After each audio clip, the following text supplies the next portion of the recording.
अदी बिन हातम जो थे ना, ये हातम ताई के बेटे थे, बादशाह का बेटा था, ज़माना बड़ा देखा था, बड़े बड़े वज़ीरों मुशीरों सारी ज़िंदगी आला सतही वफूद से मुलाकात हुई। अदी हुजूर की बारगाह में आए, मुस्नद इमाम अहमद बिन हम्बल में मौजूद।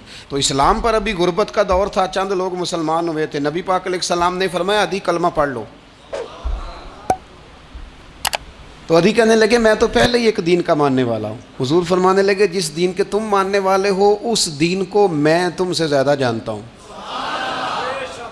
हुजूर फरमाने लगे जिस दीन के तुम मानने वाले हो उसमें क्या ये लिखा है कि माले गनीमत का चौथा हिस्सा खा जाओ? कहने लगे नहीं। तो फरमाया खा क्यों जाते हो? अदी कहते हैं चूँकि ये हमारे अंदर की बात थी बादशाहों की, तो मैंने फ़ौरन सर तस्लीम खम कर दिया, मैंने फ़ौरन सर झुका दिया। मैंने कहा आप बात ठीक कर रहे हैं। हुजूर फरमाने लगे अब अगली बात भी करूं या रसूलुल्लाह फरमाइए। फरमाया पता है तुम दीन क्यों नहीं कबूल कर रहे? ये भी मुझे पता है। या रसूलुल्लाह क्यों? फरमाया तुम देखते हो कि दीन के मानने वाले गरीब गरीब लोग हैं, तुम देखते हो कि अभी ये कमज़ोर हैं, तुम देखते हो कि मक्के वालों ने मदीना तय्यबा से परेशान करके मुसलमानों को निकाल दिया है। ये गरीबी देखकर, बज़ाहिर इस्लाम की कमज़ोरी देखकर तुम कलमा नहीं पढ़ रहे। हुजूर फरमाने लगे अदी मकामे हिरा का नाम सुना है? बड़ी दूर था इलाका वो, मकामे हिरा का नाम सुना है? अदी कहने लगे हुजूर सुना है पर वो जगह देखी नहीं। महबूब फरमाने लगे सुन, मैं वो वक्त लेके आऊँगा, मेरा दीन इस तरह नाफिज होगा कि एक औरत मकामे हिरा से ऊँटनी पे अकेली बैठेगी और अकेली आएगी और आके बैतुल्लाह का तवाफ करेगी, सिवाय उसे अल्लाह के किसी का खौफ नहीं होगा, रब के अलावा किसी से नहीं डरेगी। ये दौर आएगा। तू देख रहा है कि सिर्फ मक्के पे हुकूमत नहीं दुनिया पे मुसलमान छा जाएंगे।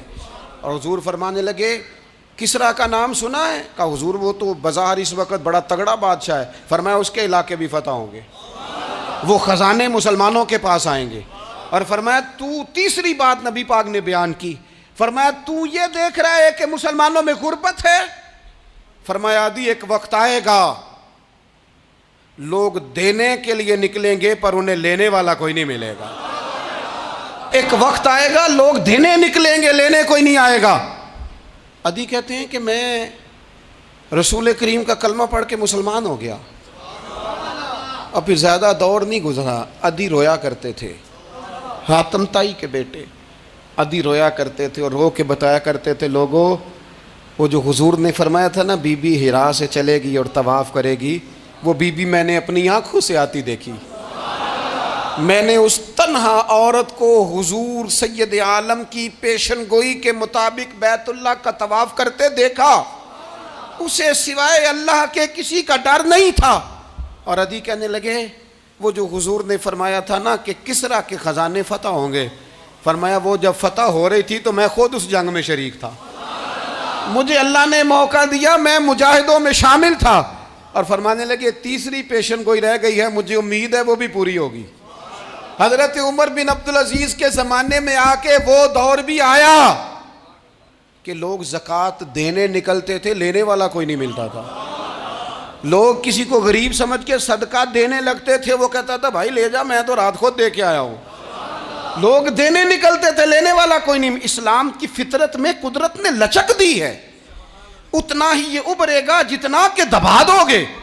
ये मौलवियों की वजह से, पीरों की वजह से, सियासतदानों की वजह से नहीं छाएगा। ये क्यों छाएगा कि अरसला रसूलहू बिल हुदा व दीनिल हक, ये इसलिए छाएगा कि अल्लाह ने भेजा ही हक के साथ है, ये आया हक के साथ है, लिहाजा छा जाए।